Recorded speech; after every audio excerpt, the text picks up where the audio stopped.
नमस्कार दर्शक बंधु भक्तिपति रामदूत चैनल आपण मानक स्वागत।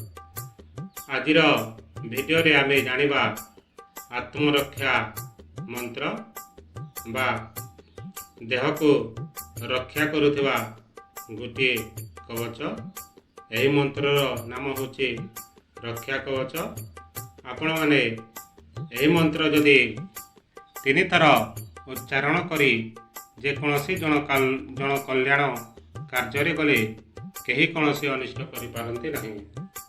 आपण माने यही मंत्र को मुखस्थ करिथिबे तापरे जेकोसी कार्य गले आपण माने यही मंत्र को मने मने 3 थर उच्चारण करी जिवे देखिए कौन प्रकार अमंगल आपणकर बाटरे पड़िबो नाही। कौन प्रकार विपद पड़िबो नाही। जेकोसी विपद पड़े भी सेटा आड़ हो नशन पांगन लोकंकर कुट कपट दुष्टि मुष्टि कौन प्रकार अनिष्ट आपण पड़े ना। यही मंत्रटी परीक्षित मंत्र दर्शक बंधु आसतु यही मंत्रटी आमे जानिबा।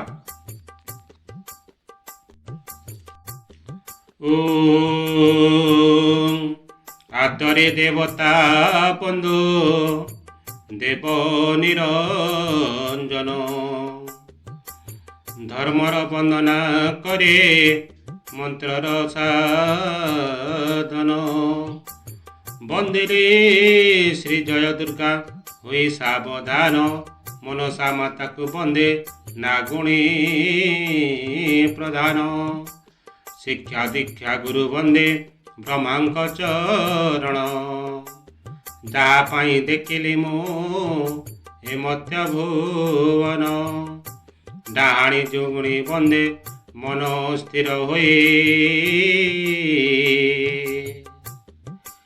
गुणी जन को बंदई सावधान होई बंधु बंधु जेबे कई आड़ हो जाए सतत प्रणाम मु करे तांको पाए लाग लाग बंधन मोर अंगे आज द्विपहर काल रात्रि 7 दिन 7 राति आउ ए बंधन मोर अंगे शीघ्र लागे। यही मंत्र को 3 थर उच्चारण करी कौन जन कल्याण कार्य गले कहीं कौन अनिष्ट करि पारंती नाही एवं कौन प्रकार विपद आपणक उपरे पड़े नाही। आपण माने यही मंत्र को उच्चारण करिवे। यही मंत्र को मुखस्थ करी यही मंत्र को आपण माने उच्चारण करिवे। यही मंत्रर सिद्धिर आवश्यक नाही। यही मंत्र स्वयं सिद्ध मंत्र। आपण माने याको मुखस्थ करी आपण निजर पाई यही मंत्र को रखिवे। निजर पाई यही मंत्र को परीक्षा करी देखिए आपण माने जेकोसी कार्य गले यही मंत्र को उच्चारण करी देखिए यही मंत्र रे शुभ फल मिली थाए। नमस्कार।